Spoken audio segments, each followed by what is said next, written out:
Hello and welcome to It's all staying Shall I in. leave in? Yeah, fuck it. Hello and welcome back to the Comic Literate podcast, the podcast that does deep dives into the best of comic books, graphic novels, mangas, and penny dreadfuls. I'm your host, the soon-to-be known as Comic Stan, and with me as always is my renegade co-host, it's Jamie. A renegade I like. Oh, that's met your approval now. Absolutely, I am a renegade master. All right, so next one is going to be the complete opposite of, so like quite what's the opposite of renegade? Like in the middle, down the road, button up. Yeah. Stuffed shirt, kind of. My 9 to 5 host. my professional corporate host.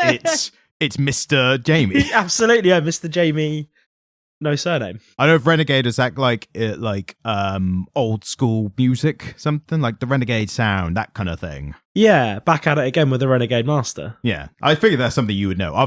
I know it in passing, but I don't know actually what it is. Yeah, it's just a beautiful word as well, isn't it? One of my favorite albums, Renegades of Funk, the Rage Against the Machine cover album. Oh, yeah, I'm from familiar. A long time ago. So, how? Oh, you look like you're about to say something. No, it's okay. I'm with you. I'm right here with you. The beauty of a podcast is like, it just sounds like I was about to start and I went, no, I'll throw him in this small. Like, well, you going to say something, weren't you? I'll throw him under that bus. Yeah. Jamie, I believe you had something good to say. Floor is yours. Go ahead. Oh, nothing to say. The problem is, if you give me too much of the floor, I'm just going to start talking about COD. I mean, with this, there's the running joke now, alongside Alan Moore and Will Smith's Suicide Squad impression. We've got running jokes now. It's happened, doesn't it?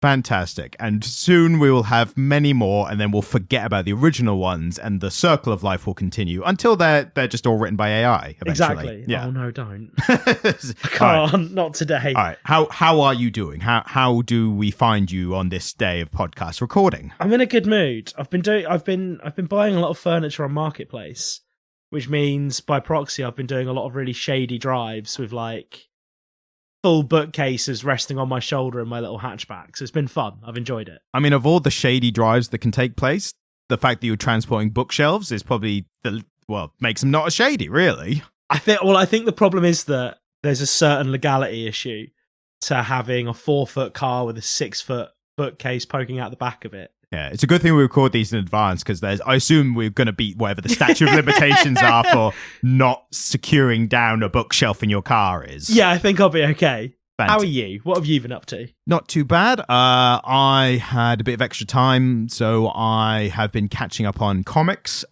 which... Well, that's good. Well, not just the comics that we read for these episodes, but comics of... just trying to keep up to date. I've faltered a bit in my keeping up to date with like the big Marvel and DC and other such. So I've been catching up. But what's good about that is being able to read loads in one go. Binging it rather than reading an issue per month. Because I think there's an issue right now with television binging where it's like people liked the binging when Netflix first started doing it. It's like, bloody hell, a whole series at once. Oh my God, it's Christmas. And now everyone's kind of sick of it. They're like, a whole season's just dropped. And you're like, I had plans, but I want to watch it. I had stuff to do. And people are realizing, I think, the required discipline of the weekly release is much better. We're like, as collectively, as people who watch TV in the streaming era, we're like kids who were given sweets instead of dinner. Yeah, we were 100%. like, oh my God, this is amazing. And now we feel sick. It's like, can we have vegetables, please? Could I have some vegetables first? I feel the same way about the Breath of the Wild sequel. Enlighten me on that, because that's a confusing one for me. Well, it's coming out in the summer, and I'm not going to be able to take little sips. So I'm just going to be locked away in my cavern for an entire summer playing Zelda instead of having a life. That is the inherent problem with video games. It's actually I've actually kind of weaned myself off video games to focus on comic books. Telltale had it right putting out their games episodically, man. Yeah, but the Telltale style of game was... I enjoyed them, but what you had, unfortunately, was... I'm a very stubborn person by nature. I don't know if that comes across in the podcast, but... It absolutely comes across. Don't you worry. I'm quite stubborn in doing things the way I want them to be done. 100%. And with the Telltale game, it's like, your choices affect the story. It's like, well, for one thing, there's no true choice-based video games because they all have 3 endings: the good ending, the bad ending, and the neutral ending. And it can take you all which way during the game, but you're gonna get to one of those endings. Yeah. The best ones, the best ones you can get are, in my opinion, ones like The Witcher 3, where there's still the 3 ultimate endings, but there's a lot of smaller endings for side characters. So how you interact with them, when it gets to the end, it goes, hey, you remember that guy you interacted? Well, this is how your actions affected them, and now it's done. But the game is still going. I've never played a Witcher game. I thoroughly enjoyed the Witcher TV show, but again, coming back around to your grand point, I binged it. Both of the seasons that came out, I binged them. So I couldn't tell you a fucking Scooby-Doo of what happened, because I watched it all over one glorious weekend.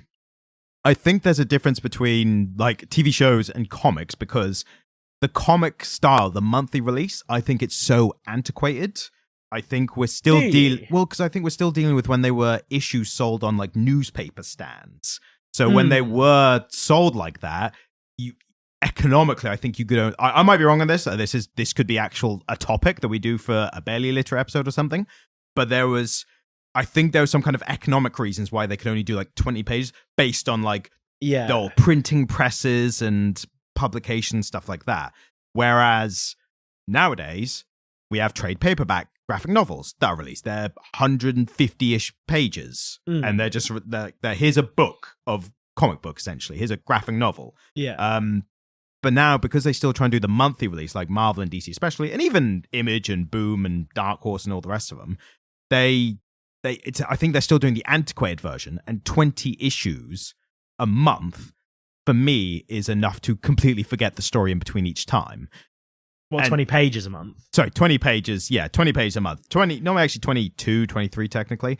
But so Marvel and DC, I don't even know if DC do this, but Marvel do a recap on each one. And if I were reading a monthly, I would need those recaps to be it's like, what actually annoying happened? when you're doing what we do, though, and absorb on a week. Well, an issue a week? Oh, do you mean a title, like a different title a week? Yeah, absolutely. Well, at least we're binging whatever the amount is that we get through for an episode. We get through that and can read that and get it all in one go. I think when I'm watching Netflix, the recap shames me. The same as the, would you like us to ask you again if you're still watching? Yes, I'm still watching. Well, I'm using this to coax my brain into doing some work. Yes, I know I've watched 8 hours of The Big Bang Theory today.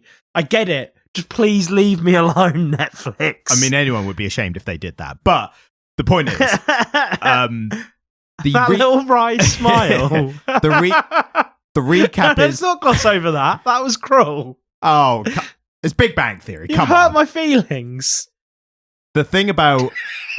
Doesn't give a shit. Yeah, in the nicest possible way. In the most glossing over, like, anyway, moving swiftly on like a bird on a summer's morn. But the recap is good if you are watching a TV show weekly. Because whether it's half an hour, 40 minutes, hour, whatever, I'm not going to remember everything. The problem with the recaps with TV shows sometimes is it'll be like, hey, remember this thing from 2 seasons ago when this person appeared? Yeah. And you go, okay, so they're coming back this episode. So it's like, don't tell me if they were memorable if they were a memorable character before, then I'll remember them. But I just need to know what happened last week, like the immediate last week, so I can remember what happened. So it gives me context for this week. But comic books, I think their monthly issues, I can only binge them now from now on. I don't think I'm going to follow comics monthly again. I think I'm going to leave each one. If I'm following a long series, like Thor, I just caught up on, and that was like 40 issues now or something. Yeah. I think I'll do that like maybe at least 5 issues at a time. And that's normally a run of a story or an arc of a story anyway. But yeah, I've been catching up. X-Men, amazing. Love catching up on that. That's going to be the basis for my first couple of Comic Stand videos when they once they're up and running. Now's not the time to talk about that. No, it's not the time to talk about that. Now's the time to talk about a different Marvel title. Now's the time to talk about COD. No, we're talking about something else. We're here this week to actually talk about the Spider-Man, but not the Spider-Man, because they're all Spider-Man. It's Miles Morales Spider-Man, who I would say is the far more interesting of the Spider-Man at this point in time. He's my favourite Spider-Man. I think he's a lot of people's favourites, and I think the reason is that, I mean, it's getting into a heavy, but I think the main reason is he just was a breath of fresh air in terms of like story and everything. Yeah, he was cool. And Because do you remember, you and I were both reading a lot of comics at work. when we should have been working, yes. Yeah, when we should have been working. But again, we've reached the statute of limitations on that one as well. We were both consuming a lot of comics when Miles Morales came out.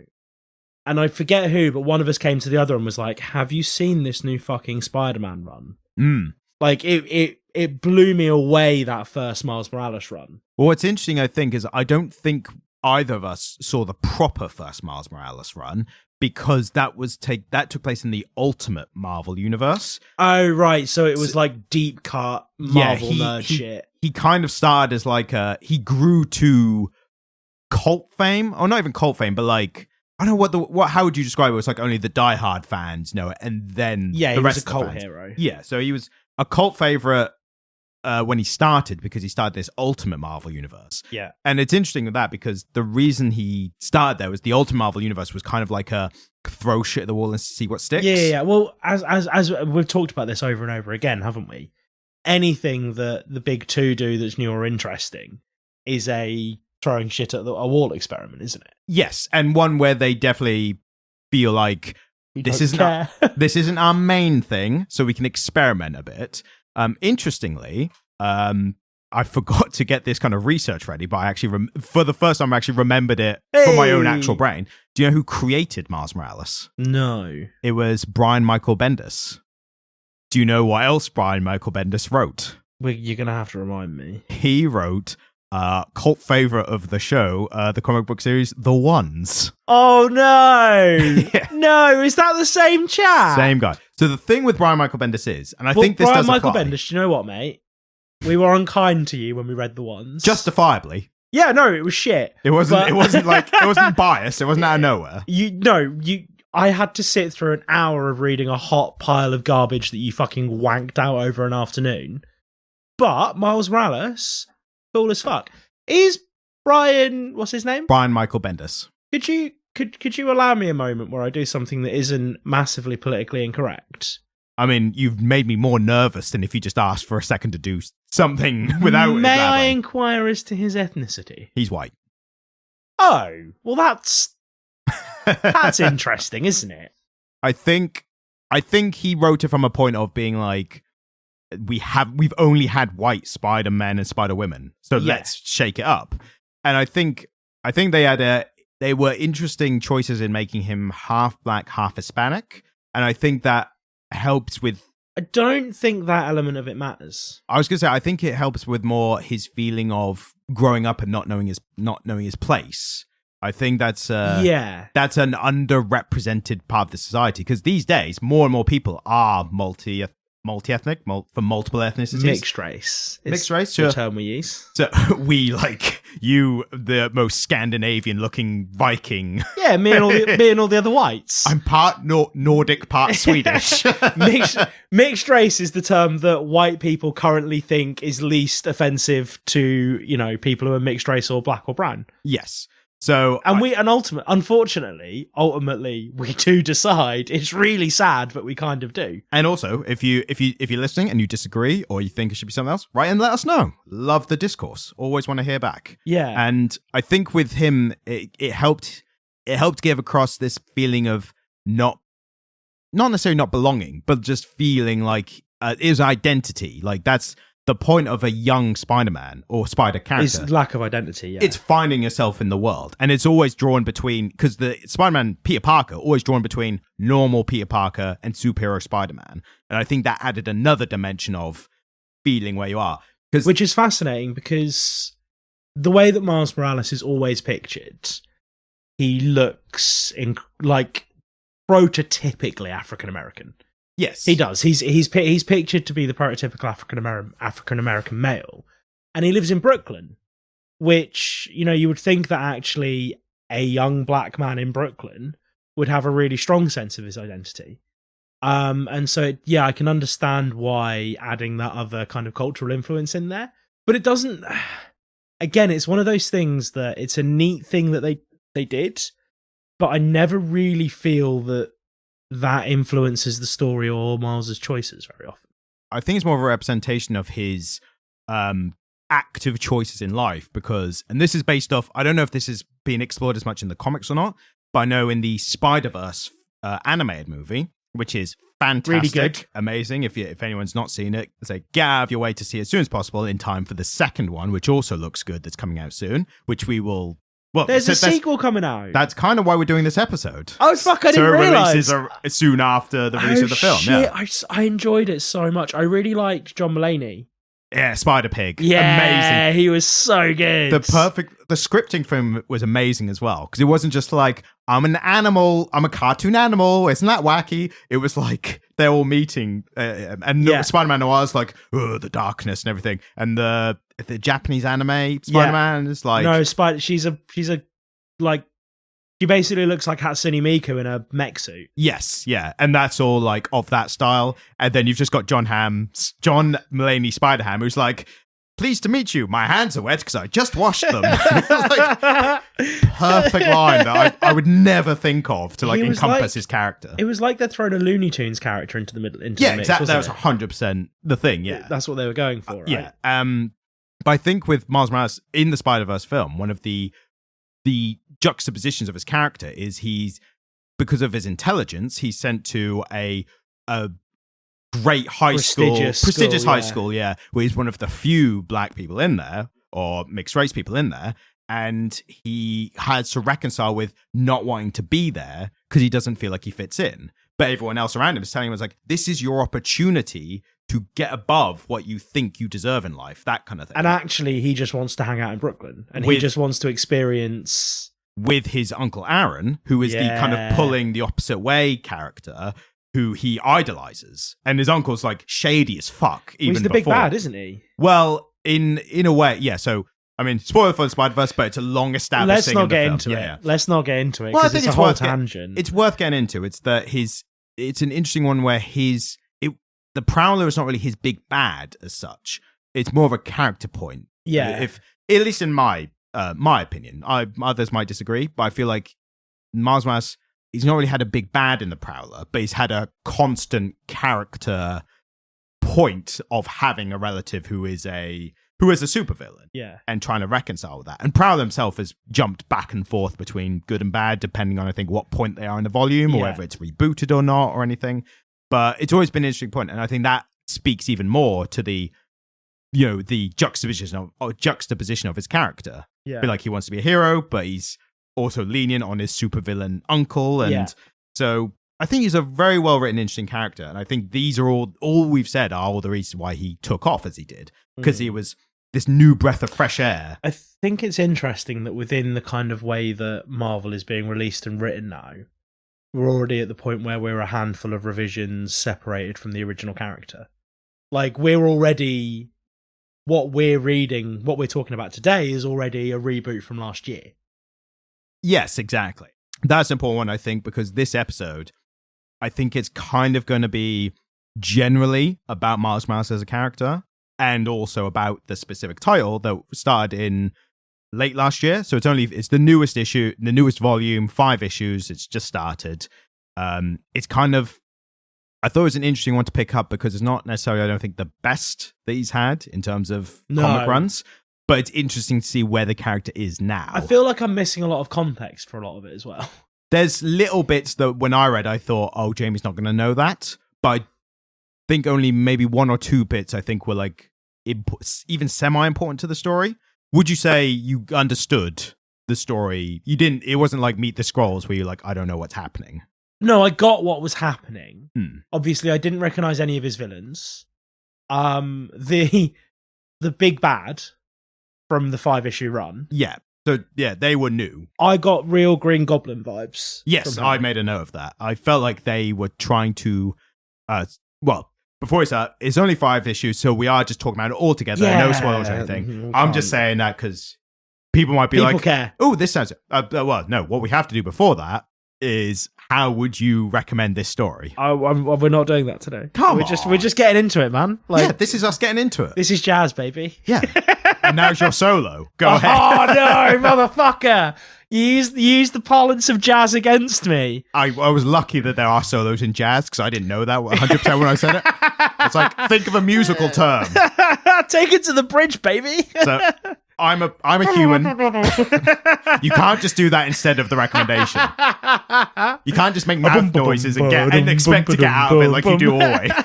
Like you normally do in awkward situations, like, oh, he's air basing. Better leave him alone. So I'm a human. How would you recommend to me this, or how would you tell me what the story's about without spoiling it? Okay. And I'll give you a little better. I'll even say I don't know Miles Morales. I'm one of those run of the mill on the street people. I know Spider-Man. I maybe know the name Peter Parker. That's about it. I've maybe seen a couple of the Peter Parker main films. How would you recommend Miles Morales? Did you love Spider-Man in the 90s? Did you often come away from that experience thinking Peter Parker's really white? Spider-Man, the animated series from the 90s? Oh, yeah. Yeah, it was all white, yeah. Oh, man. So if you came away from that experience thinking, I really want Peter Parker to be a highly intelligent young black kid from the hood in Brooklyn. Black or mixed race. Or mixed race. Yes. Miles Morales self-identifies as black, though, doesn't he? I have no idea and sure nothing to base that on. I'm pretty sure he does. I feel like you need to, for such a claim, I think you need to source that. We need textual evidence. Also, his mum is a fiery Hispanic woman. She is, yeah. She's fair. I love when she descends into Spanish. And that's what makes me think he doesn't just identify as one or the other. That's it makes sense. Did you love Spider-Man? We're going to start again. Okay.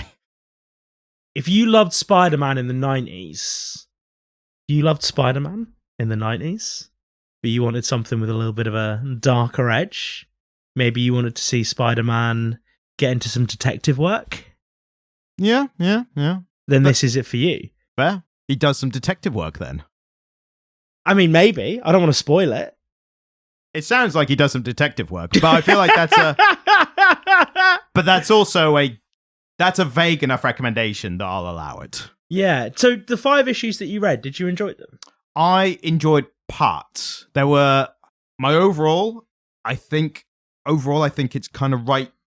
It's just above right down the middle for me. Okay. I would place it somewhere between run-of-the-mill Marvel comic and good Marvel comic. That it's somewhere between. Yeah, it didn't rock my world. It's the problems with it are not egregious ones that I'm like, oh, I didn't like this about it, but I felt like there were spaces where not as much interesting stuff happened and wasn't even setting up. Basically, there was a lot of stereotypical villain fights and things like that. So I read 5 issues and I saw maybe 3 different villains in that time. Yes, I'd say so. 3 to 4.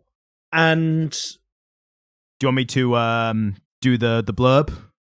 I mean, if you want, I feel like we're kind of already in the flow of a conversation. Okay. Do you want to give me a voice to do it? Oh, yeah, okay. I want you to do the blurb as Woody Allen. But I mean, luckily I've barely watched any Woody Allen. Okay. So we can't. Woody Allen doesn't float. I feel like it'd be cancelable if I attempted. As in how bad it would be. The Jewish community would be unhappy with us. Exactly. Okay, so can I have a list of 4 pre-approved voices that we can use here? I mean, I'd say any that are white are probably a safe bet. Woody Allen's white. White in a privileged sense. For the listener, the look on Ryan's face as he tried to work out how to explain that comment. Yeah, not that white. The other white. How good's your Michael Caine? I'll give it a go. Probably not as good as who does it? Rob Brydon and Steve Coogan. They do great ones, yeah. All right. Trial by Spider-Man faces the strongest superpowered foes and most dangerous gauntlets the multiverse can throw his way. And every time Miles Morales falls, he rises again, sir. Stronger than before. Until now.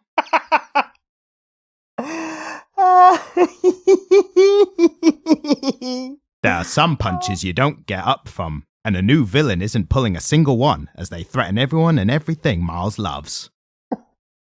Between school, home, his love life, and battling supercharged and upgraded villains night and day, Miles is reaching his breaking point. And when his new foe... I'm going to speed up. And when his new foe is finished, Spider-Man's world will be changed forever. Guest starring Matt Gargan, a.k.a. The Scorpion. Don't miss the next Marvel masterpiece from writer Cody Ziglar. And artist Federico Vicentini. Hey! Anyway. I should really give up this point. I realized my well of impressions is so shallow that I should probably give up this point. Yeah. But yeah, I can do one as Jon Snow one week if you want. Yeah. Well, I mean, when you bring a title to so like one you love, like let's say next Pokemon one or something like that. Yeah, we'll do it that one. Or whenever you're feeling up to it, to be perfectly honest. Whenever I'm having a good enough day. I'm in a good mood today. Today would have been a good time to try and make me do something like that. And yet you've screamed and kicked at dragging to the recommendation. I feel good. I could do anything today, except things I don't like. Yeah, well, this is it. Yeah, absolutely. That's so basically a normal day. Yeah, maybe. I think, as I said, we're going to get into the character generally, as well as the latest run, because I think, again, in recommending it, the latest run had points that I thought were really good and interesting, but they were tucked in between generic stretches. This is my problem with it. And this is often my problem with Marvel and DC comics, dude, is that it's always the same story. Yeah. A bad guy has my love interest, stroke friend, stroke mum, and I need to go and have a super fight in New York to rescue them. Yeah, exactly. And I think... And I get it, because that's what the people who consume this shit come here for. Right? That's why they go there. Well, I don't even know if they do, because the sales on these kind of titles are not doing as well these days. Are they just plummeting? So sales in comic books generally are going up as a whole, but they, from what I've seen, and maybe someone has some study or some data to oh no, it's disagree. The honey sweet. Is it data or data? It's data. Data. It would it's data. You know it's data. Come on, are you just doing this to upset me? All right, if someone says some data, that might disagree. Yeah. But apparently, overall, comics are increasing in sales. Comics, graphic novels, mangas, but the areas where they seem to be actually increasing the most are in non-superhero comics. Yeah, and if we look at the stuff that we've read just for this project that has turned us on the most, it is the non-superhero stuff. And I think it's not even necessarily the superhero genre.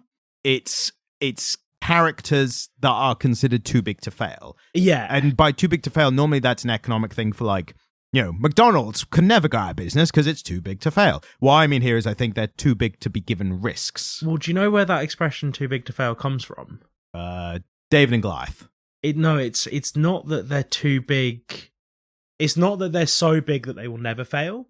It's that they're so big that if they did fail, they would take a huge hole out of the economy and we'd all be fucked. Yeah.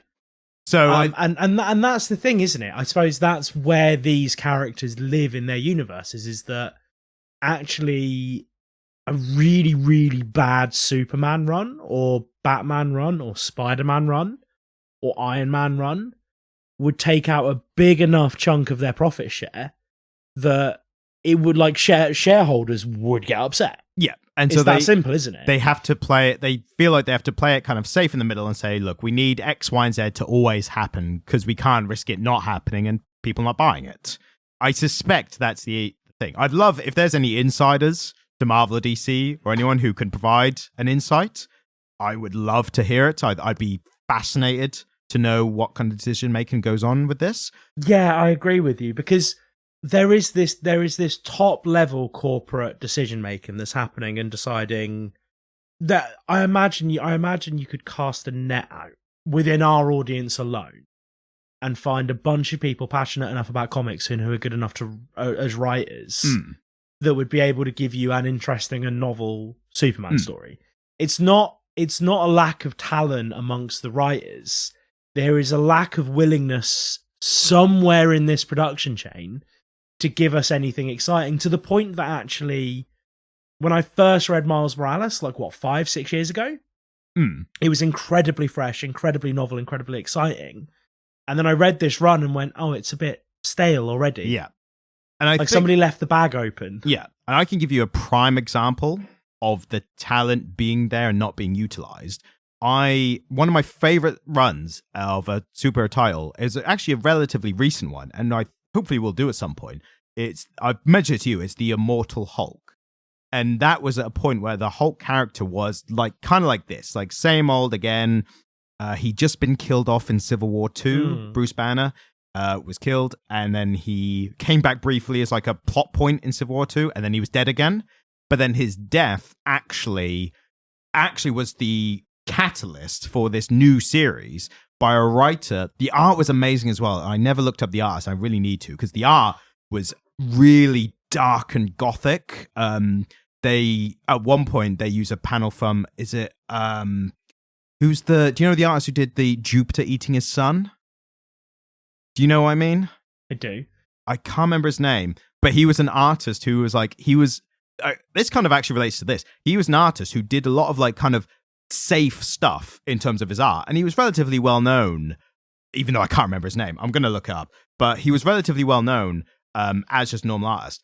And then I say normal artist, he was considered a good artist. Yeah. Then after he died, his family or next of kin or estate or whoever, they were basically going through his stuff after he died and sorting through it. And at one point he had this room or a shed or something, and they pulled off the walls, and he painted on the walls. Oh, there was these lovely frescoes in this shed. They were the darkest fucking horrific, for the time, scary picture. The artist's name was Francisco Goya, and he's from the 17th century. Yeah, I know Goya. So one of the bits, they took his Jupiter eating his son painting, which when you look at it, the eyes of Jupiter are really fucking disconcerting. Yeah. They took that and used that for a panel in this Immortal Hulk. Right. And it was literally a hulked up gamma character was eating the Hulk's heart. Oh. But it was such a bloody hell. Imagine this kind of Miles Morales story, this version of a Hulk story, and then going from that to this, where the Hulk might be the devil and you don't know. Yeah. And he's intelligent and only comes out at night, and he's imposing, and he's not Smash. He's stands next to characters, and you don't know if he's gonna suddenly rip them apart or just give them a scathing insult. There's an unpredictability to it. Exactly, yeah. So that run was written by. Now, I'll take such a tangent. That was written by a writer. You really have. We're fucking gone. I'm coming back. So COD. No, not the COD. So that was written by a guy called Al Ewing, British comic book writer. So I picked up his name from this run. I thought, I'm going to keep an eye out for what he does, especially when that run ended. So I was reading Thor, and there was a point where a couple of issues were written by Al Ewing. And I saw his name at the front of the same Goya painting. Thor eating a heart. Come on, Al. Bloody hell. But it was this Thor comic, and I saw his name on the front. I was like, oh, bloody hell, Al Ewing. Let's get into this. For this. It was just the same old stuff. And we talk about this, something like that happening that invigorates the character. Miles Morales was that for Spider-Man. Yeah. And when I think about Tom Holland's Spider-Man in the MCU, you're going to have to take a stretch with me here. But a lot of what was happening to Tom Holland's Spider-Man, I really felt that actually at some point in the development of that character, they were talking about that Spider-Man not being Peter Parker and being Miles Morales. Down to the fact that Peter Parker's best friend in that looks suspiciously like Gank. Yeah. And Gank? Gank or Ganky, I Ganky. think. It's a nickname, I think. Yeah, but can you see my point?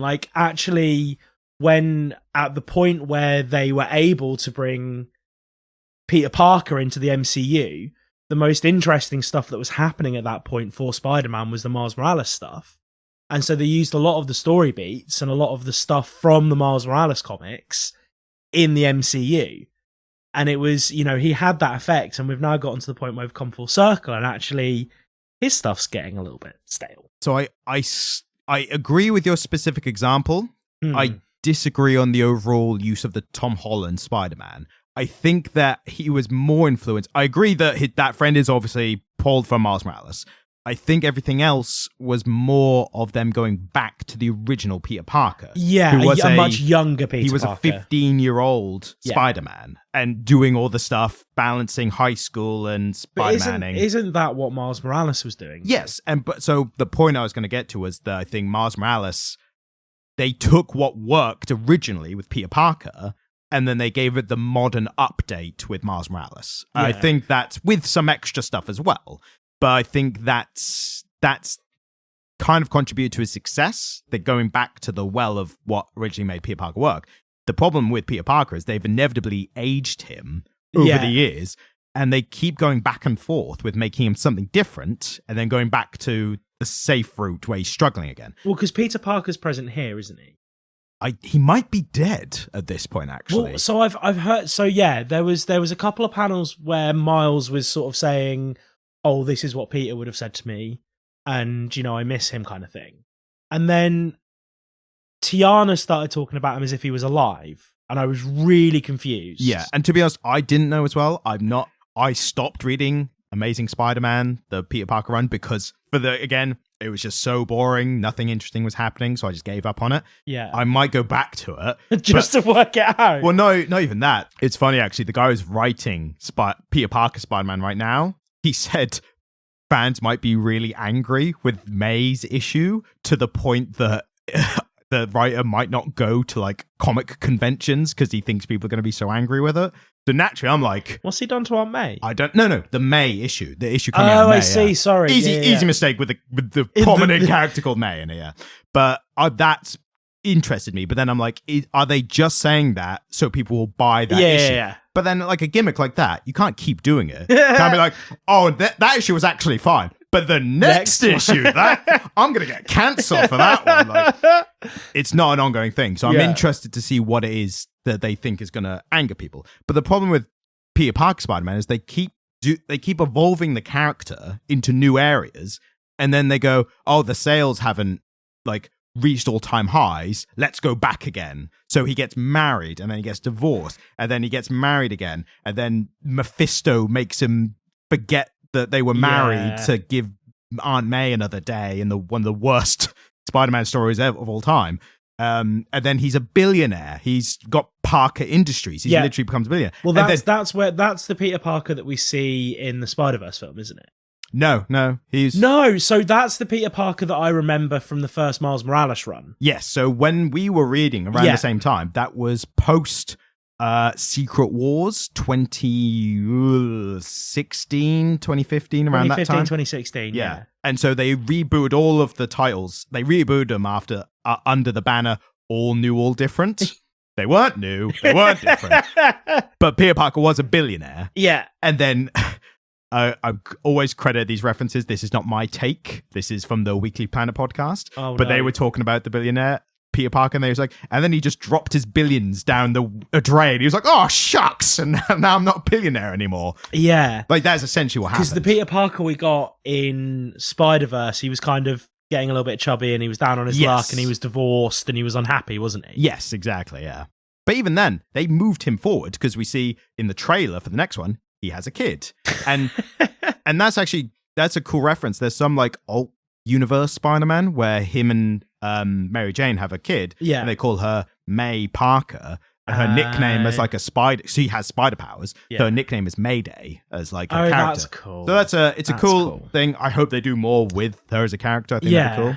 But yeah, the Peter Parker one, they keep having to bring him back. And I think the advantage of the Miles Morales one was they could make him high school age and do all the stuff properly rather than making Peter Parker poor again. And he has to go back to working at the Bugle as he went back as like a science writer. It's like, oh, remember when you used to take photos? Like, yeah, I was a fucking billionaire. Now I'm back working with you schmucks. Like, God.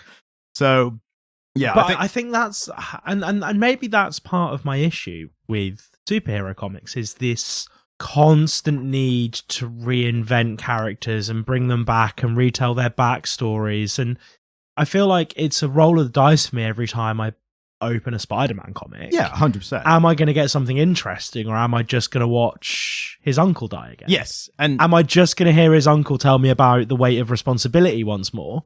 Or am I going to see something interesting? And you never really know what you're going to get. What you do know is that it's going to be one of 3 Spider-Men. Yeah. You know? And 2 points on that. One is now you understand my suffering as a superhero comic reader, because you wade through all this kind of boring shit where it doesn't get so bad that you put it down, although it has done occasionally for me. But most of the time, there's still little interesting parts that keep you going. And then you realize after a while, it's like, I'm not that interested in this. Why am I still reading this? Yeah. But then you keep going, and like, say, Batman, I was reading that for a while, almost was given up, and then the Tom King run started. Yeah. And I was like, I recognized the name, so I was like, oh shit, like, he wrote fucking Visions and Mr. Miracle. So I was like, let's see where this goes. And then it's a great Batman run. So you kind of have this, like, is it, like you say, you open the page, is it going to be good this time? And it's interesting because you read comics, but I wouldn't even say that you have dedicated enough time to it to have that level of expertise in every single run. That of course not, no. Do you know what I mean? And I'm sure those people exist. And but the I'm sure if we got Bob Shipman on, yeah, he would be able to give us this incredibly detailed history of Spider-Man and which bits are good and which bits are bad. But I essentially, through the course of the 6 months we've been doing this now, yeah, I've become a little bit more than a casual comic book reader. Yeah. I read a full run of something every week. And so I think that's probably a little bit more than a casual reader would generally consume. Well, it's hard to say because a casual reader might have more titles they're following on a weekly or monthly basis. Or they might only be following a certain host of characters, and so Yes. they would have just read all the Spider-Man. Yeah. But anytime we dip into comic book stuff, I'm always like, there is so much lore here that I need to sift through to make this story compelling and interesting. Yeah. And I think, and part of it, I think, is that they're leaning into this big universe that they're creating. Oh, I mean, they've lent on that for decades now. And so it means that you need to be familiar with everything. But it meant that I was reading this and I was always second guessing, like, is this a new character that I'm supposed to be surprised by? Or is this somebody that's returning? And, is there a relationship here that I don't understand? Because actually, it was first established in the original run. Do you know what I mean? Yeah. Like, it makes it really impenetrable. And I think it means that even when they're telling me an interesting story, even when something compelling is happening on the page, I'm one step removed because I'm sifting through the weight of all of this lore trying to get to it. Yeah. Like, Miles's parents were on the verge of death in this issue, and I didn't really care. Yeah, I say they even if you keep reading, they normally are. Like, they are the Mary Jane of Miles Morales. They are constantly in peril. There was a point before where Miles was trying to hide his identity from them, so there was a bit more tension because they were like, are they going to wonder why they are in peril continuously? But now they know, and they're in on it with him. They're like, yeah, Miles is trying to save the day, and someone's being a dick, and hopefully he'll save us like he did last time. And I have a fundamental complaint with superheroes that hide their identity from their loved ones. Sure. Which is that you could put me in a full body suit, right? Right. And my mum would see me from 300 meters away and go, why the fuck is Jamie wearing that stupid suit? Like, we have, as human beings, we have this, and I know this is a silly place to stop suspending my disbelief. Yeah, no, I understand. But it's kind of like, I'm hiding my identity from you. It's like, no, I would recognize you from a million miles away with your entire body obscured. Well, you are my son, / parent, / partner. Like, I can tell it's you by the way that you move your head. Oh, yeah. Like, I know that it's you. To be fair with comics, the body types in comics are quite uniform just because of the artist. So it's like, are we implying that because in this universe there are no fat people? well, Genki's he's a bit bigger. He is, isn't he? But I think that's a character trait, whereas your bystanders, I mean, I think nowadays they do a good job making bystanders more. I mean, when we get into Big Bertha. Yes, yeah. That's happening at some point. And Big Barda, she's a great one as well. Yeah. We'll do a double episode.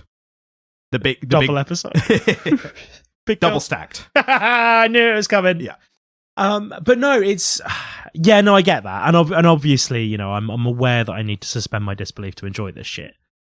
And again, it's one of those things that when you're into like fantasy or sci-fi or whatever, and people say, "Oh, well, that's where you choose to have the issue." You know, people can fly and people turn into spiders, but your problem is that his mum doesn't recognise him. I'm like, yeah, but a fantasy world needs to be rooted in a certain level of realism to make it compelling to me. It depends what the rules of the universe are for me.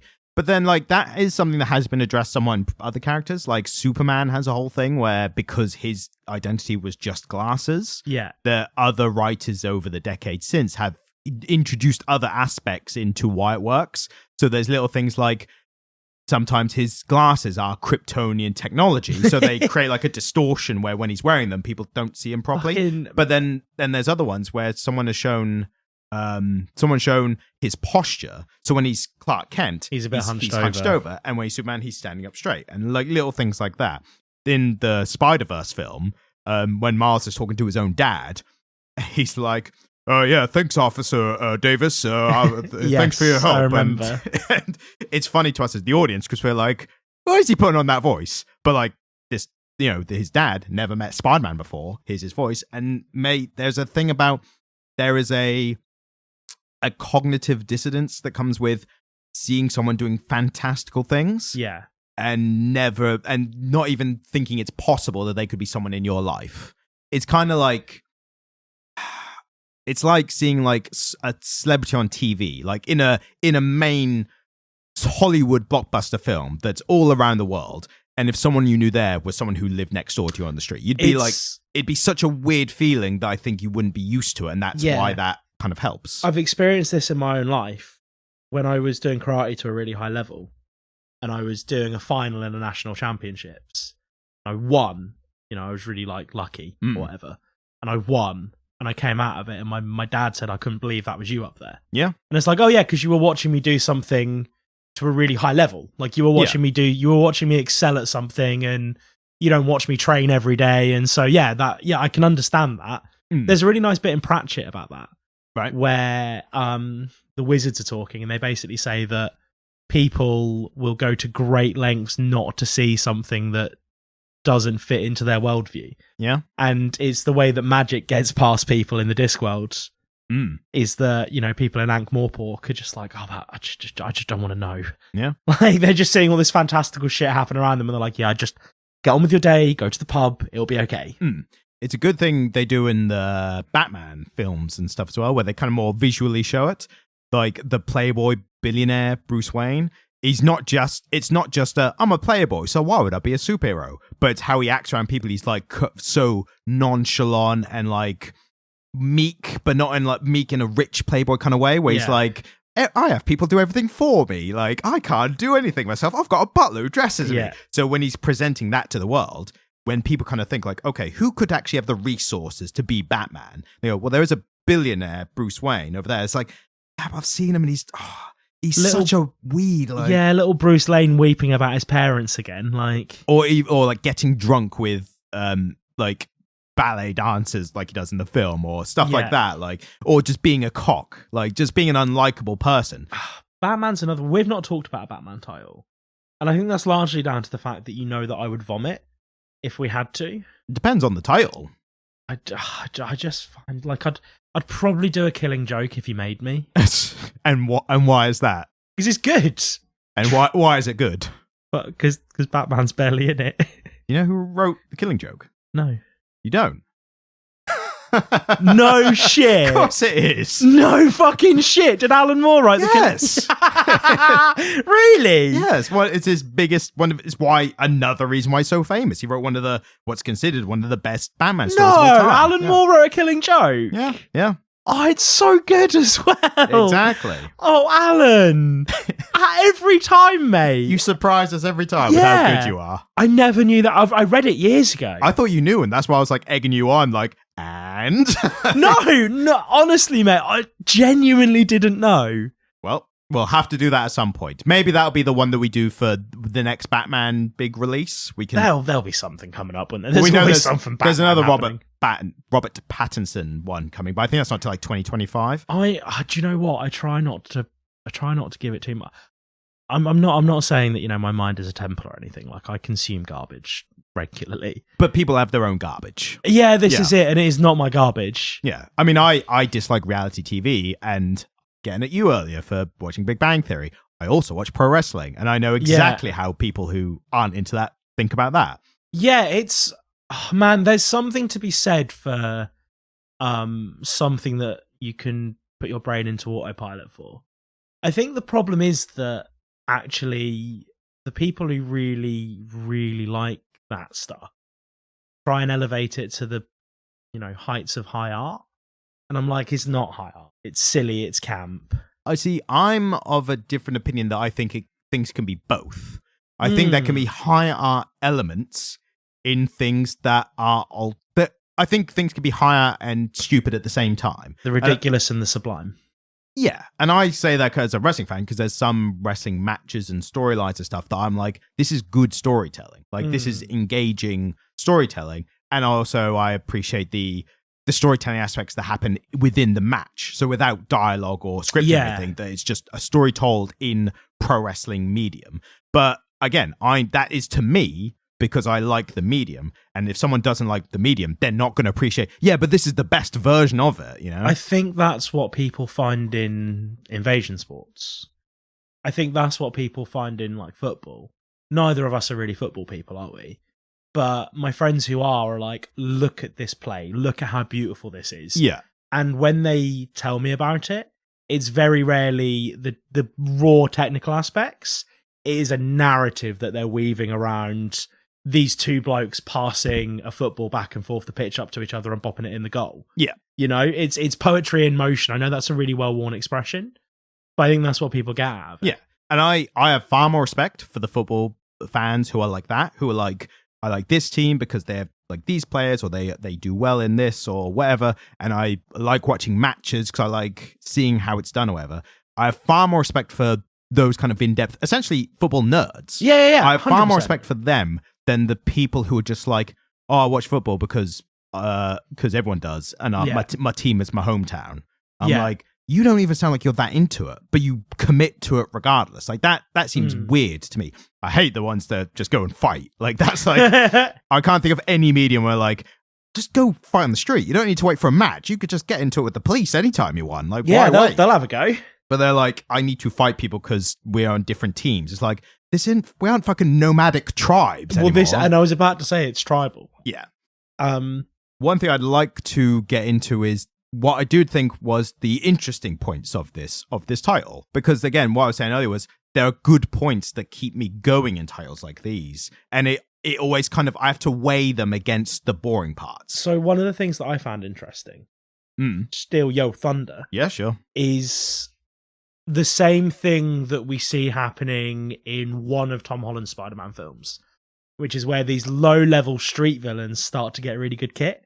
Right. And they're kind of upping the ante. And I found that quite compelling, this idea that we would see... Upgrades. Yeah. Upgrades is the terminology they were using as their parlance, isn't it? I liked what's his name? Bumble or Bumbler? Yeah. He got upgrades and they just did not work at all. And that was the first instance. And he was like, all right, I guess get some new tech, but this is going to be easy to deal with. And then when Scorpion has the upgrades, it's like, oh shit. Like, and it's competence, isn't it? Like Scorpion and Bumbler.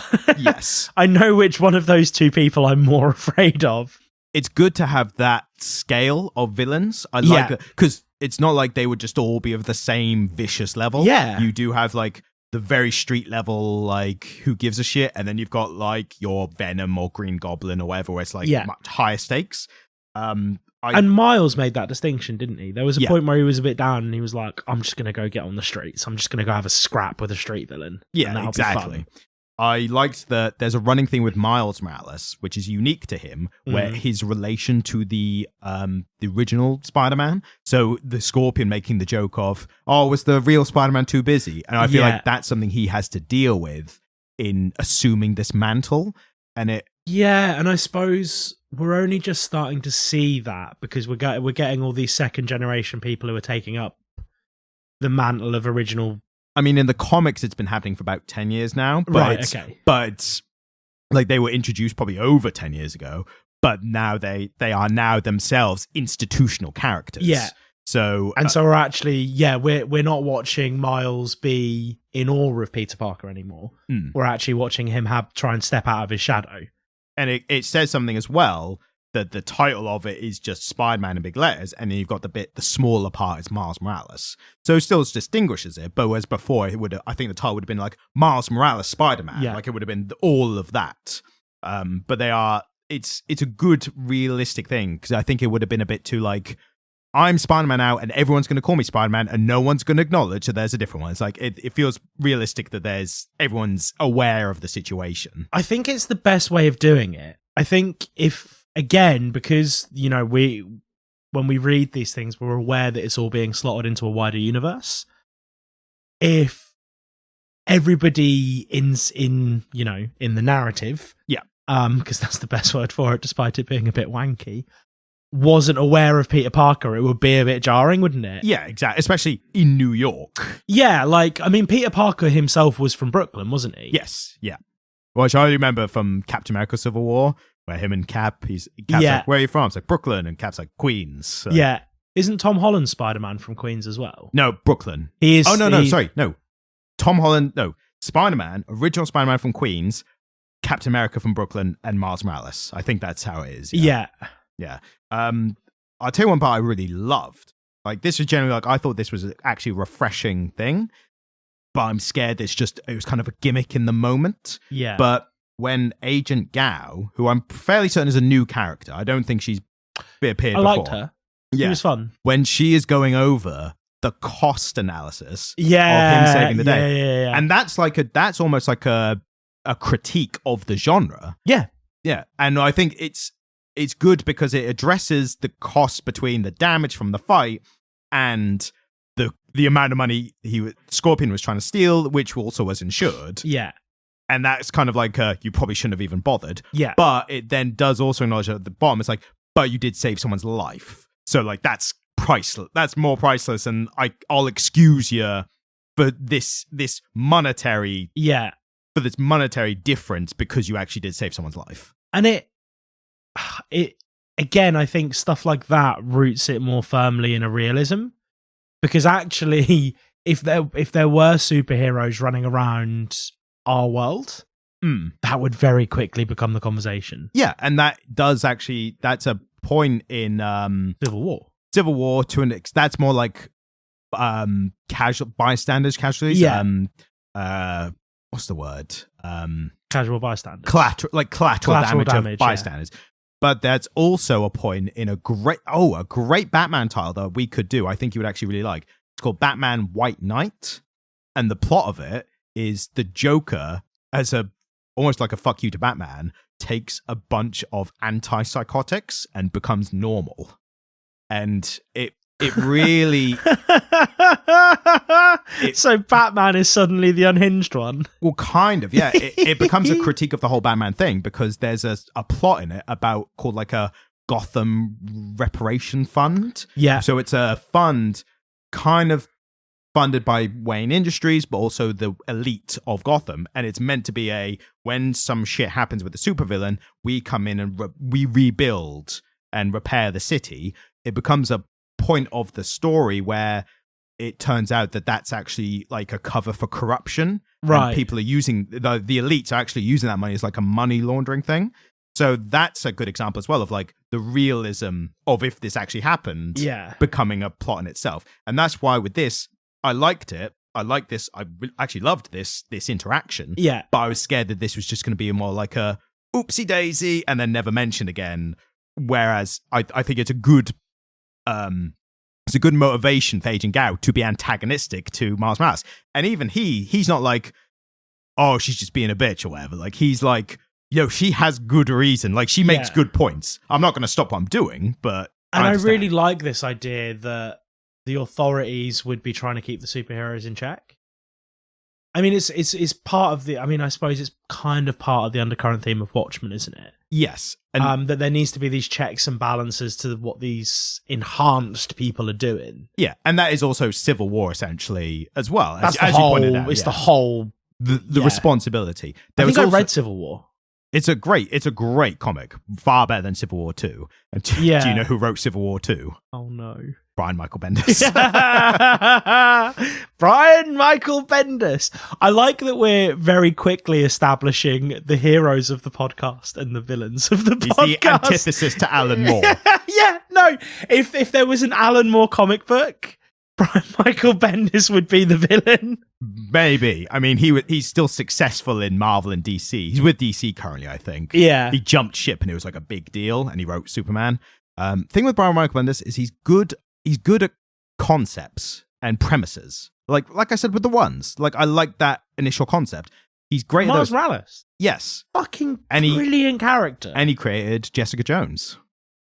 Not what I'm super familiar with. She's a good one. We'll definitely do a title of hers at some point. Yeah. But so he's good at these characters and these like premises, but dialogue as he might just whip that out if he doesn't care. It just comes out quite badly. So the Miles Morales run that we were reading, was that written by him or was that written by somebody else using his character? I bet that wasn't him by then. I think Bendis wrote the original Ultimate Marvel original run. By the time we started reading, he had been folded into the main 616 universe. Yeah. The main one. There was also another little bit that really, again, the realism was his fight with Bumbler. What's his name? Bumbler? I think Bumbler. But even though that was a bit played for laughs with the upgrades failing and everything, there was a bit where, because Mars was frustrated at his normal life, he went over the top, a bit hard. And that was really the catalyst for what I saw as the main story of this, is actually a really young person having existential crisis. Yes, and taking it out in the wrong ways on the wrong people. Yeah, and the thing as well is that trope of a superhero getting extra violent. It's normally played for like he's got a symbiote alien on him, or he's under mind control, or he's being hypnotized, or there's always something. And it's refreshing that I think it's more common these days that they just play off as like the psychology of this character is under stress and it's coming out in bad ways. And doesn't it make sense? He's so young. And I think whoever wrote this. This was, I did say earlier, it was written by Cody Ziglar, who I've not heard of before. So I will credit them with the fact that they captured his voice really well. And he's like he is a believable teenager to me. Yeah. I would go so far as to guess, and I might be wrong, but I guess the good parts are the parts that, as a writer, these are kind of being put in where they can. Yeah. And the more generic parts are like these are the beats you have to hit for us as Marvel. Well, I suppose it's one of those. Yeah, no, it's one of those things that actually there is an expectation of this type of story, and so exactly as you say, there are certain story beats it has to hit. There are certain plot points, that we need to navigate through. I suppose what's interesting is that we're actually watching and getting an insight into Miles's mental state while this is happening. Yeah. And that is one stressed out fucking kid, man. Yeah. Like, I felt for him at points. And I do think it's quite good. The villain who gets introduced as Rumble is a representation of his struggle with his current position. Yeah. And how he's taking it he feels like he's taking it for granted, and that's kind of putting him under stress because he feels like he's not living up to what he should be doing. And obviously the teacher having to go at him at the start, and like that stress coming out with his rebuttal to the teacher. I honestly thought that the teacher was going to be the big bad. Yeah, and that's a good misdirect. Well, because in classic comic book terms, wouldn't that have just made so much sense? For the teacher to be the big bad. I think it would have been the perfect story beat. I think the character they went with, or that they created, essentially, it was interesting that it was played off as it was directly involved in the position he had being taken away from someone else, and them directing, very misguided directing their anger. And this was a point I was going to bring up is, so for one thing, the name of the villain Rumble kind of sucks. I thought that was shit. I thought what was interesting was there's a point where her flashback, so her name is Reneem, and she could have been in the position in the prestigious high school that Miles Morales is. She's gifted not only intelligence, but she also has a superpower with technology. Yeah. At one point, her parents are talking about her, and they refer to her as a fixer, and it's kind of italicized or like bolded. And I thought, is that going to be the name? And then when the name was revealed to be Rumble, I was like, Rumble sucks as a name. Fixer would have been way better. Not only because she's literally fixes technology, that's her thing. She's also, in her mind, fixing the system. Oh, it would have been perfect. Her parents called her Fixer, and I looked it up because I thought, I bet a character in comics has already had that name. I looked up, and there were 2 Fixers, and they were both Marvel owned. So they could have taken one that was a very supervillain looking technology, could have had Reneem see this person in like old newspapers or something, would have been like, you know what, I'm going to take that mantle because that's, I need to embody that ideal of fixing the system or whatever, or I'm going to assume my ideals with that name. But then they went with Rumble, and I was like, that sucks. So yeah, I mean, getting into it, I suppose that's the ideological meat of the book, isn't it? Like this idea of them being turned against each other by an indifferent system. Well, on the one hand, I agree with a lot of what she says, but I don't know if this is I don't know if this is a criticism of the writing or a criticism of the character. And if it's one, or if it's good if it's one, if it's bad if it's the other. Yeah, I agree. So you could criticize the character for being like, you are justifiably angry, but you are taking it out on the worst person. Because it's just the person whose lottery number was picked instead of yours. Yeah. There's no reason to go after that person. It doesn't make sense. But then is that also the psychotic mindset of someone who's kind of been broken by the system? And is there a message there of, I don't want to get bloody Marxist about it, but like the working class attacking each other rather than attacking the system? Well, this is exactly what I took away from it. It's the thing that, we saw in Britain around Brexit, where there was a lot of misdirected anger from poor white people towards minorities. And it's that idea that actually by dividing and conquering, you're looking at me like I'm wading into some muddy fucking water here. No, I looked at the cat because the cat was staring at me. Oh, I'm sorry. So the idea of, divide and conquer on class lines and actually pitting, using the media and using techniques like gerrymandering school districts to effectively take people who have more in common than their leaders and encourage them that, the other group is the problem. That's what we're seeing here on a microcosmic scale, isn't it? Yeah, and I think there is a good attempt at a deeper motivation of a villain. Yeah. And I think the fact that it kind of devolves into just a supervillain fight, on the one hand, it checks the tick boxes required for a Marvel comic, but also it still somewhat supports the original meaning as well. So they kind of having their cake and eating it too with that, I'll admit. It reminded me more of Syndrome in The Incredibles than it did anything I've seen from Marvel. Yeah, sure. And that's a good representation of that as well, isn't it? Yeah, I think so. Although this does feel a little more like they were on equal footing and Mars didn't do anything to the antagonist. One thing I thought was weird was they introduce her Reneem at essentially the end of, she's introduced at the start, but she's really introduced at the end of issue 1. Yeah. And then issue 2 in the catch up from the last issue. So if it was a monthly, like, here's what happened last week, or last month, they go, and this mysterious new villain, Reneem, has just been introduced. So I was like, she hasn't done anything yet. Like, yeah, all right, she's spying on him. That's pretty sus, but she hasn't done anything. You've spoiled this for me. Yeah, it's just like, look at the villain. Like, all right, I kind of get she was going to be a villain, but there was a moment where I was, when they were showing me her backstory, the art style changed, the font changed, the color of the bubbles changed to that purple color. And I was looking at it going, fuck, have I bought the wrong book? Like, they really, her whole backstory drew me out of the reading experience to the extent that I had to go back and double check that I'd bought the right issue of the right title to read. And so I kind of felt, I liked her backstory. I really enjoyed her origin story. I thought it was well laid out, well told. The story beats were all good. It was nicely condensed. But it just kind of took me out of the reading experience of it as a whole. Yeah, and I think that's an ongoing problem with these kind of titles. It's something when you read a lot of them, it just kind of washes past you get used to.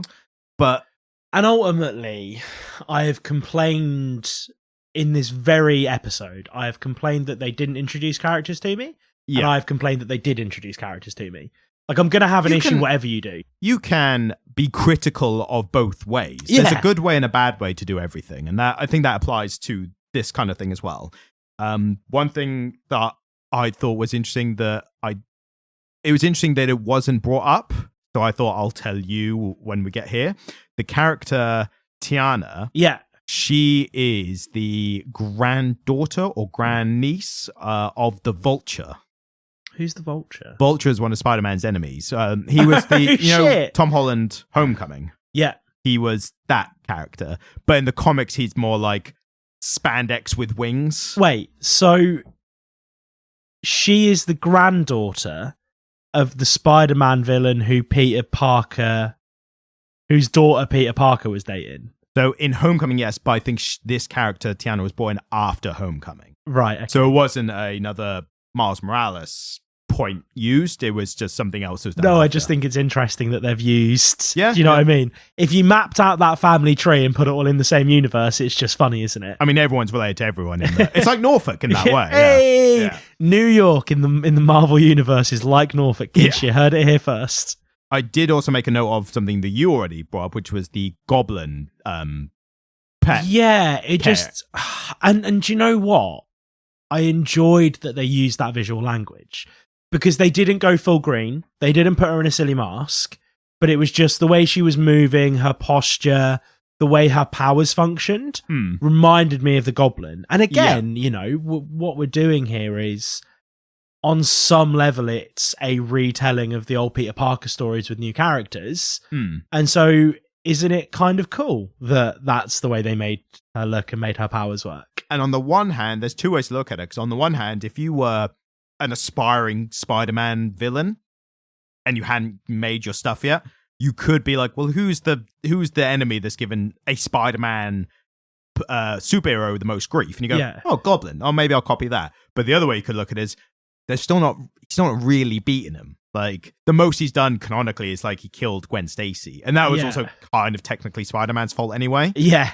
But you could, if you look at all the villains, and if no one's actually really beaten him, you'd be like, well, who's given him the most grief? Well, I'll build on that. I mean, I think somebody with Doc Octopus arms who could also fly would be a pretty potent way to go. True, but Doc Ock arms might be more difficult. I feel like there's an unsaid thing in the Spider-Man comics where Doc Ock's like, there's all this technology, but it's like, can you make it as good as someone else has? Yeah. Like, Doc Ock's probably got the best. He's probably like patented and like pioneered the technology. His robotics were damn good, weren't they? Yeah, and that's why he made them and had the accent with them and everything in the first place. Like, he was the guy who had them. But yeah, it's... Well, this is the thing I've often wondered, right? Because like, in the Marvel Cinematic Universe, I'm aware, where you've got all of these kind of underpowered heroes that, like you've got, is his name Green Arrow? Yeah, Green Arrow in DC, yeah. No, not Green Arrow, the other Archer, Hawkeye. Yeah. So you've got Hawkeye and then Scarlett Johansson's character. Black Widow, yeah. Why not put them in Iron Man suits? Well, like, that I saw as an interesting... Why not just stick them in Iron Man suits, so That was an interesting point in that I saw someone bring up in the MCU, because this is probably where you've seen this difference of some people in Iron Man suits and some people not. So the thing in the MCU, and I think they kind of incorporated this in the comics as well, is that Iron Man is worried about his technology getting into the wrong hands. So he doesn't just like, everyone have a suit. Although at one point in Iron Man 3, he had about... Everyone has a suit. Well, no, he had about 20 suits operating themselves. Oh, yeah, no, yeah, he let Jarvis do it, didn't he? But then they also had a self-destruct system. So they were like, so he's like, I can fly him around, but then I can blow him up when I'm done and they'll be fine.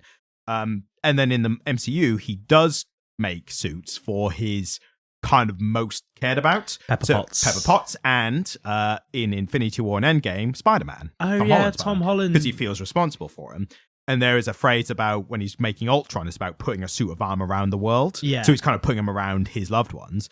The interesting anomaly from the comics and the MCU is his friend James Rhodes, who kind of inevitably steals one. Yeah, I was going to say, he pinches it, doesn't he? Yes. But I think it does get to a point where, like, if Tony Stark really cared, he'd try and take it back. But he's like, you know what? I trust Rhodes, and it's a lesser version. Yeah. You know, he can do what he wants with it. Yeah, because Rhodes only has guns, doesn't he? He doesn't have any of the pew-pews. It depends on what version. Different ones will put them on whatever, yeah. Do you know what I mean, though, by the pew-pews? There's a great one in Iron Man 2 where he had the little rocket, and it was called the ex-wife. Yeah. He's like, stand back. I'm going to use this for the first time. Might wanna get ready. And he just goes, ooh. And does nothing, and it's like, dud. And...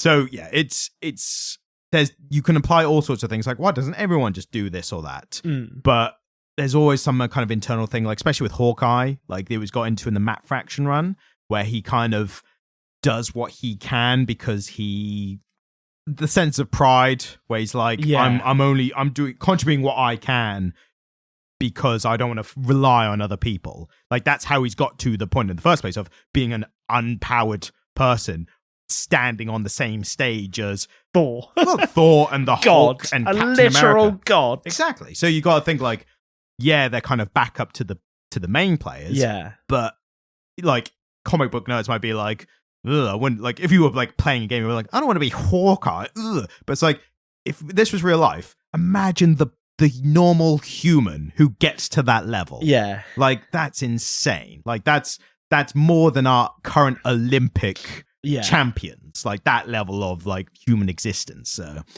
but yeah, it's definitely a point. It's an interesting one here with the whole villains and their armor being upgraded and stuff. And you kind of think like, why doesn't everyone do this?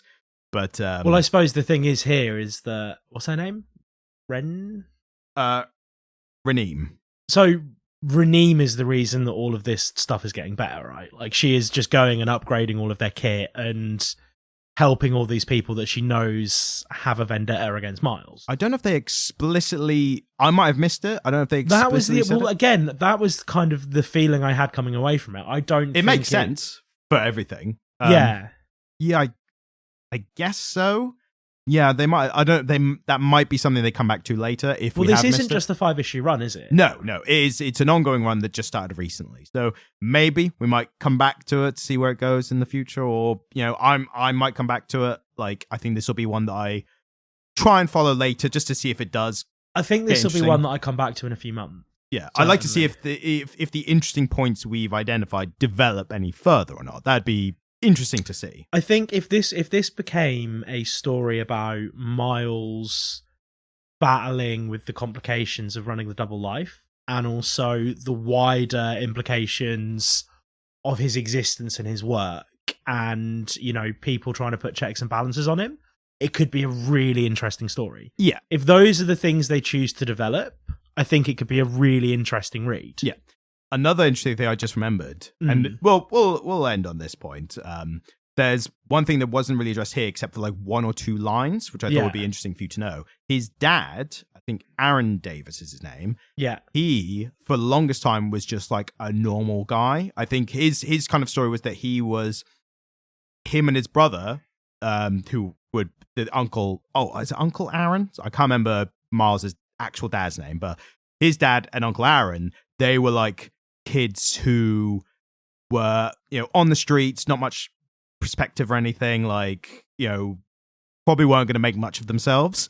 And then he elevated himself out of it, had a family, and now he's trying to stop Miles from going the route that he could have gone. So, but for the longest time, he was just that. He was like the precautionary tale, like, don't make the same mistakes that I almost did kind of dad. In later time, they kind of retconned it so that he actually, at that point when he left maybe like Brooklyn, like the poorer parts of Brooklyn, I guess, he actually joined the military and then later became an agent for S.H.I.E.L.D. Oh, right, cool. So he was kind of a secret agent for a while. Yeah.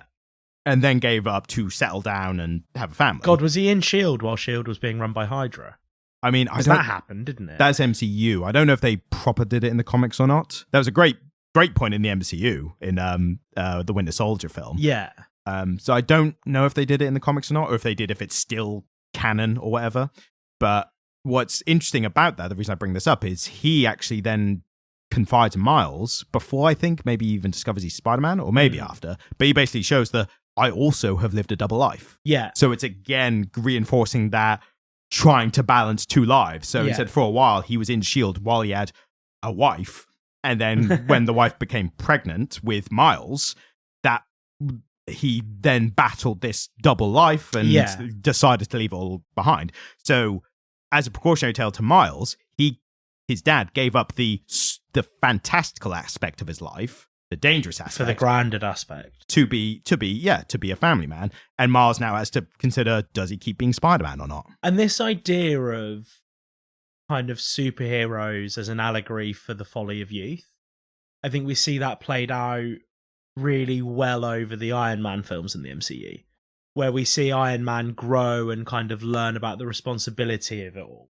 And that responsibility really starts to weigh down on him by the end of Infinity War Endgame kind of era. Whereas actually, if you look at Iron Man, the first Iron Man film, Tony Stark, he's a very different character. Oh, yeah. And so you're kind of seeing this superhero lifestyle, if you will, played out as an allegory for the folly of youth.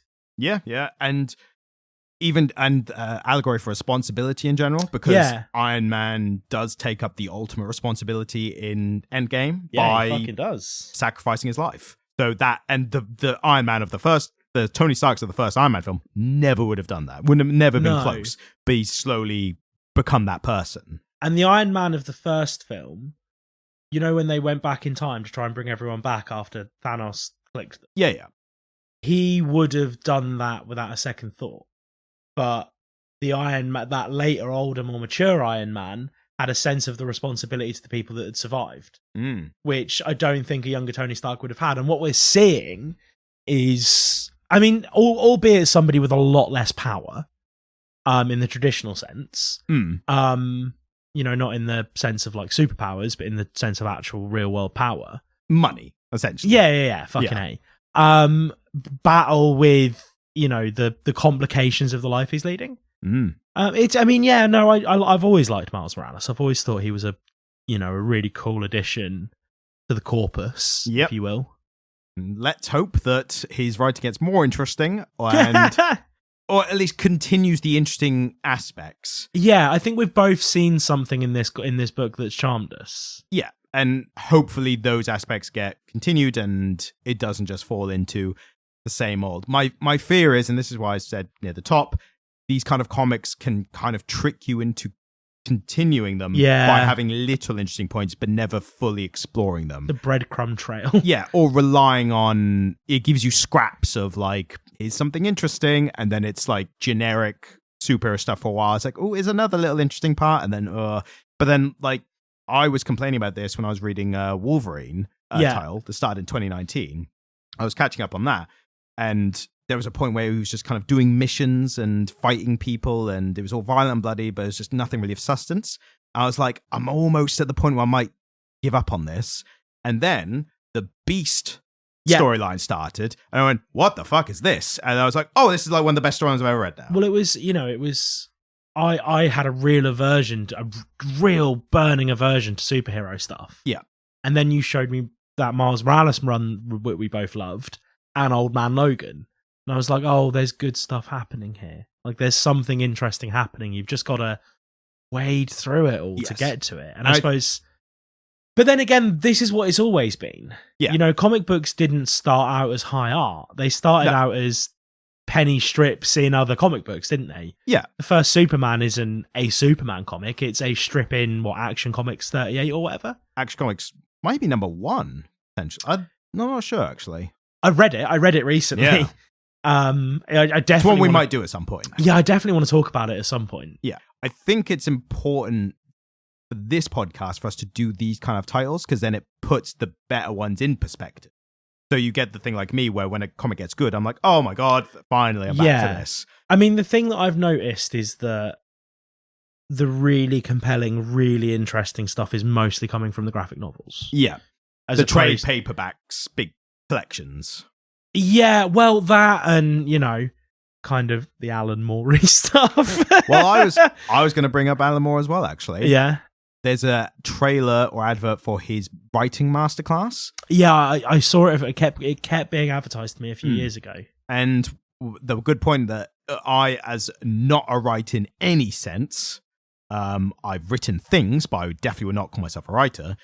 The point he made was, if you're an aspiring writer and you want to learn how to write, it's more beneficial to read bad writing than it is good writing. Yeah. Because bad writing inspires you to work out why it's bad and what to do differently.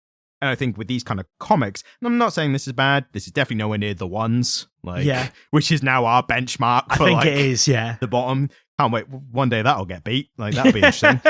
But it's good to do these kind of ones that compare to like the great ones that we rave about, because then we see why the great ones, if you just read a great comic, like, yeah, it's a great comic. And you're like, yeah, I liked when this happened and this happened. But when you read these ones, we can go back to the great ones, go, it's great because it does this and it does this differently. And this is by no means bad, you know? I wouldn't say it's bad. I would say there's bits of it, there's parts of it which are a bit uninspired. Yeah, feel a bit by the beats. And I'm inclined to agree with you, but I think this is a complaint I have across the board about superhero comics. Yeah, and I 100%, as a superhero fan, I agree. Like, that is the problem. In terms of the superhero stuff we've read, the most compelling one that I've read to talk about with you was probably that Supergirl run. See, I was going to say either that or, as a more traditional comic book story, Rogue Sun. Yeah, Rogue Sun was all right. We should go back to Rogue Sun at some point, shouldn't we? I think leave it a bit so we can get like a nice big chunk again, because we only did it recently and that was only 5 issues. So yeah, the longer we leave it, the more issues we'll have. There'll be about 10 issues now. Exactly. Yeah, that'll be a good run. Yeah. But yeah, we'll definitely go back to that one at some point, if even just a tack on to another episode or something. Yeah. If we do a short one week. I think we've done longer on this episode only because we've talked about the character Miles Morales more than the actual title. Yeah, which I think is fair because he is a compelling character and he is an interesting character. Yeah. The one thing that we didn't do, and I think it's interesting that we both kind of avoided it, is wade too far into the race topic as two white men talking about Miles Morales, because there is an interesting subtext here where him and Tiana are talking, and he says, people like us. And Misty Knight, who we have neglected as well. Yeah. She was a big part in this. She was kind of a mentor figure for a short time, and looks like continues as well. Yeah, she was a great character. So I think there's that undercurrent as well. And I can't imagine, but I'm going to intellectualize here and make an assumption that actually watching these stories be played out by, people who aren't white. Well, yeah, this is it, right? People who aren't white adds another layer of complexity. And I imagine actually that if somebody who wasn't white was reading these books, there might be something else that they would be drawing from it that we're not seeing. Yeah. Because we're looking at it through the lens of our privilege. Of course. I tend to avoid other reviews and analysis of comics because I just want to come in with my own and, unless it's from the Daily Planet podcast, in which case you are more than happy to throw it right in there, baby. It's actually the Weekly Planet. For fuck's sake. Daily Planet is the Superman, the actual Superman fictional one in that. Yes. And that's where they got the name from. But yeah, I try not to, because they more do comic book movies and TV shows and stuff like that. Yeah. But so they talk about inevitably similar characters. But I try to avoid actual comic book assessments and reviews and analysis. But I would be very interested I'm always interested to, and I should seek out what people who aren't white, what they think of this. Like, do they think it's a good representation? Do they think it's executed well? Like, that I'd be interested in that, because that's not that's not a point of view that we can indulge in to a satisfactory level, I think. Well, listen, it's just something that we don't understand, and I think enough white people, just in the cultural conversation, I think it's fair to say our point of views would be uninformed in that way. Yeah, enough white people are weighing in with their hot takes about race that I don't think my voice is that necessary. Exactly. It's just not my fucking issue to talk about. Do you know what I'm saying? Exactly. And I'm on the level of, if someone asks me, then I'll be happy to have the conversation, but I definitely do not feel the need to put it out there intentionally, even though we have inevitably talked about it in this podcast a bit. But I feel like we've done it to a level we haven't indulged in it because we don't need to. Yeah, no. I mean, it wasn't one of the talking points. It wasn't one of the wider themes that we really dug into. And I think that's because neither of us would be able to do it justice. Exactly. That's the best possible way to explain that thought. Yeah, neither of us. But I also think we would be remiss not to mention why we hadn't talked about it. Exactly. And also, it's also important to acknowledge that it is happening in the comic. Yeah, it's happening, but I am neither you nor me are the best people to really ruminate on that and to carefully consider the implications of what's being said and what's being done. Yeah, I will say generally that aspect being part of his character and of the comic, it from our perspective, at least we can say it just makes him feel more like a fleshed out character, like a more real character. Yeah, I mean, yeah, I'd agree, and it, with comics being what they were when Miles Morales was introduced, it was very white. And so the idea of just having a Spider-Man who looked like Miles Morales does was novel and interesting. But I think it has to be done, which is why I was so surprised to find out he was created by a white guy. Yeah. I think because that almost kind of feels like fetishization to me. Well, and I'm not gonna say that it feels like it. It's just kind of like you're kind of worried it could be. Yeah, this is it, isn't it? Yeah. And to be fair, I think there is a point to be made that there have been plenty of superheroes of color before these characters. Yeah. Plenty of characters off the top of my head, obviously Black Panther's one of the most well-known ones. Luke Cage, Blade is a great one that constantly gets kind of forgotten about in these kind of conversations, and loads more as well. Misty Knight has been around for a long time. I wasn't aware of her. Yeah, but what's important with this is the point of Miles Morales as a character is because Spider-Man as not even just like a character like Peter Parker, but just as an icon of superheroes, it was important for people to be able to, people who have not felt they could see themselves in Spider-Man now can. Yeah, and isn't that fucking sick? That's so fucking cool. Yeah. And I think that's a good point to end on. I think that's as graceful a point as we can articulate with our uninformed perspectives. So thank you so much for listening. If you would like to send us hate mail, you can do so at comicliterate@gmail.com. Are you going to mention the email address as well? That's a callback joke on I think the past 2 episodes where I have gone back and edited them and gone, yeah, he said the email address and I just wasn't listening. And they went, don't you think you should say the email address? So yes, he has. I'm considering making more of the Norse mythology videos. If you would like to incentivize me to do so, you can go and watch the one that currently exists at Myths for Sad Grown-Ups on YouTube. I can say there definitely will be some more coming because I'm going to be your accountability.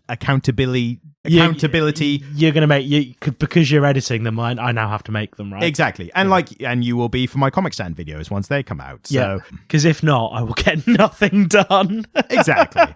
It's like when you go to the gym with someone. You need someone else to be like, I told him I would. Yeah, but now I have to. I suppose. And then you feel better. If you want something cozy to go to sleep to, try my video. And if you want someone screaming about comic books in an aggressive manner, that'll be the part I cater to. So thank you so much and good night. And reviews? Yeah, review us.